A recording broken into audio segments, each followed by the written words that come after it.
Ngayon sa lungsod ng Benji Liaoning Province, maraming tao ang gumagalaw sa mga lansangan.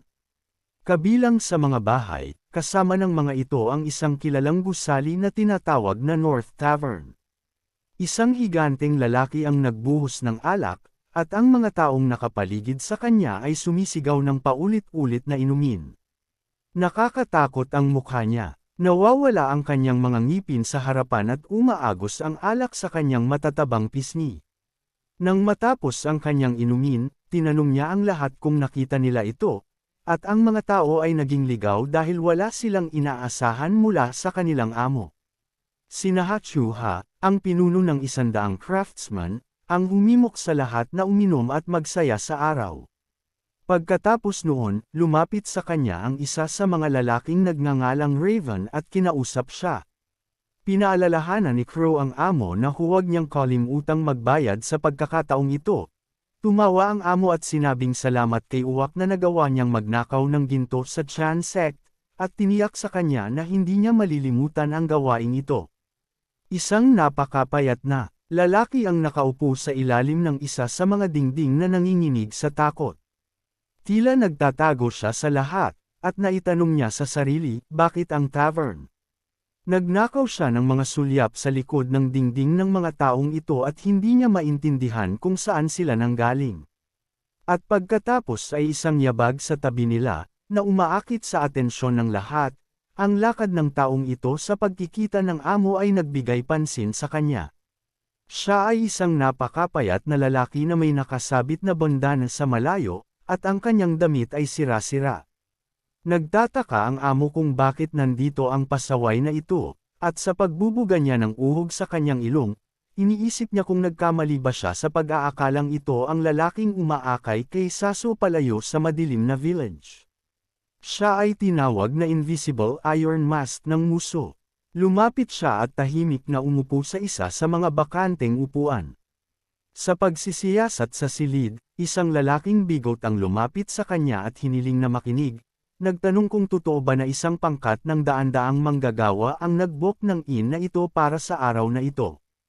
Hindi pinakinggan ni Muso ang lalaki, sa halip ay sumigaw siya sa may-ari, sinabing pumunta siya rito dahil narinig niya na iyon ang pinakamagandang inn sa Bangka. Natakot ang innkeeper, at tinanong siya ni Muso kung hindi man lang nagsilbi ng tubig ang may-ari. Kaagad, may isa pang lalaki na mabilis na dinalhan siya ng tubig. Biglang lumitaw ang isa pang tao at hinarap ang hindi nakikitang Iron Mask, nagtatanong kung paano siya magagalit sa isang bagay na walang halaga gaya ng isang baso ng tubig at kung ang Direk Village ay talagang napakasama sa mga mapagkukunan. Ito ay isang brother at sister. Sinabi ng sister na inaasahan niya ang higit pa mula sa pinakamahusay sa Bangka, ngunit sa halip, ito ay marumi at maliit. Sumang-ayon ang kapatid sa kanya at iminungkahi na tapusin nila ang kanilang negosyo dito at umalis.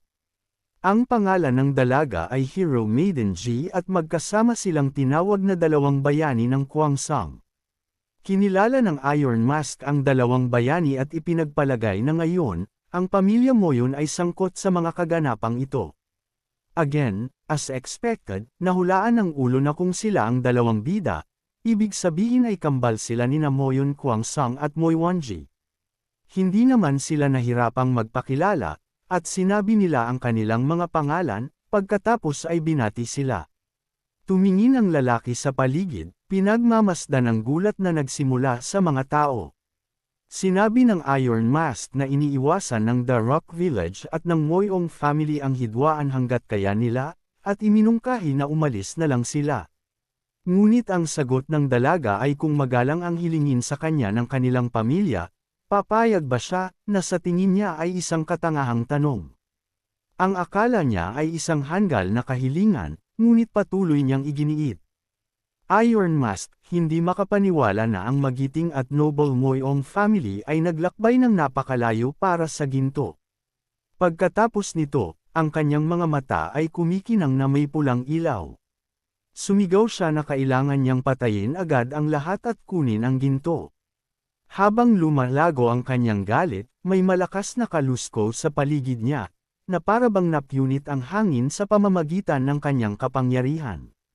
Sinabi ng kapatid na humigit kumulang 20 taon na ang nakalipas mula noong kanilang kasunduan, at kahit na pagkatapos noon, sila at lahat ng mga kaaway na ito ay hindi matukoy ang pagkakaiba ng langit at lupa. Sa kanyang opinyon, ito ay lubhang walang kapangyarihan sa kanila, ang brother at sister, na galit na tinatawag ang kanilang mga aksyon na walang pakundangan, ay nagsimulang magbago ng isang hitsura, kumuha ng isang bagong hitsura. Agad nilang inabot ang kanilang mga armas, handang lumaban. Higit na determinado kaysa dati, handa silang lumaban sa halimaw, pumayag. Na lumaban ng walang pag-aalinlangan, ang taong grasa na walang ngipin ay nagsimulang sumigaw. Nagtatanong kung sila ay baliw bilang isang pamilya na galit, tinanong niya kung kinukuha nila sila para sa scam, pagpunta upang ipakita ang kapangyarihan ng kanilang pulutong sa kanilang sarili. Biglang may sumulpat na hindi inaasahan at papalapit na sinabi na narinig niya ang tungkol sa pangangailangang huminto sa Northern Tavern kung siya ay nasa benza. Ang mga mata ng lahat ng naruroon ay agad na napalingon sa kanyang direksyon. Naglakad siya sa pagitan ng brother at sister, pinaghiwalay sila, at idinagdag na ito ay talagang ang pinakamahusay sa Fosse ay nagtaka kung sino siya. Kahit na ang Iron Mask ay hindi makapaniwala na may isang taong naglalakad ng napakatahimik sa pagitan ng dalawang bayani, ngunit siya ay sabi nito na sobrang ingay. At nagpatuloy sa paglalakad na may ngiti sa labi. Ilang hakbang na ang layo niya sa Iron Mask, na nakaupo sa isang upuan malapit sa mesa, huminto saglit, tinanong niya kung may naantala siyang mahalagang bagay. Pagkatapos ay idinagdag niya na hindi siya dapat pansinin, at lumakad. Nilingon ni G ang kapatid niya at tinanong, sino siya? Sa hindi kapani-paniwalang katapangan, pumasok siya, naupo sa bar at ipinahayag ang kanyang gutom, tinanong kung maaari siyang kumain doon. Ang bartender, nang walang pag-aalinlangan, ay pinayuhan siya na tumakas. Ang galit ng Iron Master ay walang alam na hangganan. Nakita niya ito bilang pagkakataon, dahil nagkaroon na naman sila ng laban noon. Nang mapansin niyang bumukas ang dalaga, nagpasya siyang kunin ang chance. Tumalon mula sa kanyang upuan at sumugod sa kanya nang nakatuwid ang kanyang mga braso. Ang kanyang manggas ay tila nabuhay, na naging isang ahas na lumipad ng diretsyo patungo sa mukha ng dalaga. Pero parang nakalimutan niyang nasa malapit lang ang kuya niya. Bilang karagdagan, ang kapatid ay may isang napakakagiliw-giliw na arma sa anyo ng isang pamaypay, na kanyang iniladlad sa sandaling iyon, iwinagayway ito, kanyang pinalihis ang nakamamatay na telang lumilipad mula sa Iron Mask. Napakalakas ng alon mula sa pamaypay kaya napaatras ang Iron Mask. Nanatili siyang nakatayo sa sahig, nakahanap ng perpektong suporta, at buong lakas niyang itinulak sa harap ng kanyang ate. Sa kalagitnaan ng hangin, naabutan niya ang Iron Mask. Samantala, ang Iron Mask ay naglapat ng higit na puwersa sa kanyang manggas, na parang isang spiral sa kanyang braso. Ang kanyang manggas ay naging isang battle bandage na ganap na nakapulupot sa kanyang kamao, na kanyang ikinuyom ng mahigpit, na iniindayog ang kanyang kamao na hindi niya napigilan ang mga atake ng pamaypay na tinatamaan ni Son. Sa puntong ito, nanatiling kalmado ang ekspresyon ni Son. Si Iron Mask ay sumipol at umatake muli, pinaikot ang manggas sa kanyang braso. Ang kanilang labanan ay umabot sa napakabilis na bilis, na naging isang napakagandang tanawin. Ang ingay na ginawa ng fan, na mahusay na kinokontrol ni Son, ay nagpapataas lamang ng intensity ng sandali. Pagkatapos ng ilang pag-atake, tuluyang nawala ng balanse ang Iron Mask, halos hindi na makahinga sa hangin mula sa galit na mga pag-ataking ito. Gayunpaman, nagawa niyang ilagay ang kanyang paa sa ilalim ng nakamamatay na pamaypay, itulak palayo dito, tumalon siya ng mataas, natagpuan ang kanyang sarili ng direkta sa ibabaw ng araw. Ang kanyang mga braso na nakabalot sa mga benda ng labanan, ay may hindi kapanipaniwalang pagkakahawak kung saan siya kumapit sa lahat ng kanyang makakaya. Sa pagkakataong ito, nagawa niyang hawakan ang isang bar gamit ang kanyang mga kamay, idiniin ang kanyang sarili dito para pigilan ang kanyang sarili na lumipad pabalik. Habang siya ay humihinto, ang Iron Mask ay tumakbo palayo na parang natakot na kuneho, na kung paano na ilalarawan ni Son ang eksena. Ang Iron Mask, na nakalabas ang mahabang dila ng panunuya, ay nagtanong sa kanila kung maaari nilang tawagin ang kanilang sarili na pinakamalakas na pamilya sa lalawigan ng Liaoning na may ganitong mga kakayahan. Sa sandaling iyon, ang kanyang damit sa ulo ay pumutok, at pagkatapos ay nahati ito sa 2 piraso.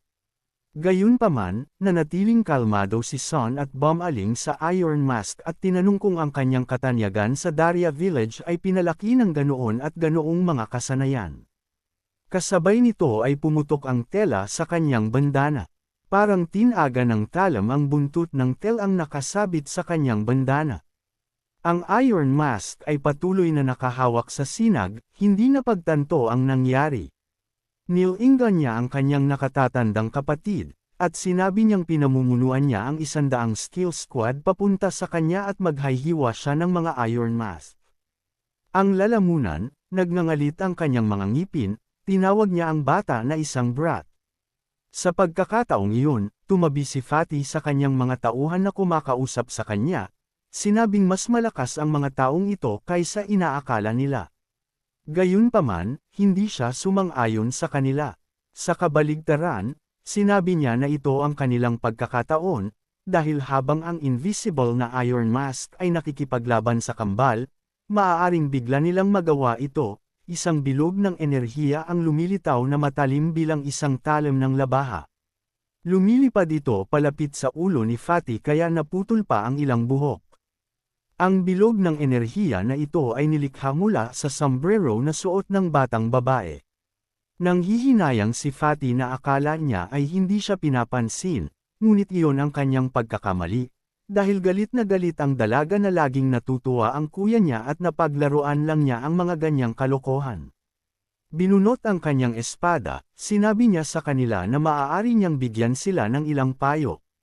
Kung tatakas ka, mas mabuting kalimutan mo na ang ideya. Ang payo niya ba kay Fatty, pagkatapos ay tinanong niya kung nasaan ang lahat ng mga bagay na kanilang naipon at nangako na kapag sinabi nila sa kanya ay papatayin niya sila ng walang sakit. Nagtapon ng puwang sa kanyang mga ngipin, nagsalita si Zordia ng isang insulto sa dalaga.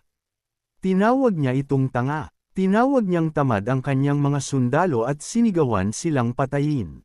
Lahat ng walang pag-aalinlangan, kinuha nila ang kanilang mga espada at sumugod na parang baliw. Sumigaw ang Iron Mask na simula ngayon, ang Village of Daria ay kalaban ng Moen family. Sumigaw siya kay Chuso, inutusan siyang patayin ang lahat.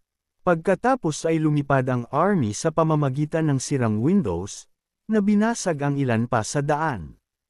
Lumilipad ang salamin mula sa bintana. Ang kahoy ay pumuputok, at nagsimula ang isang malupit na labanan.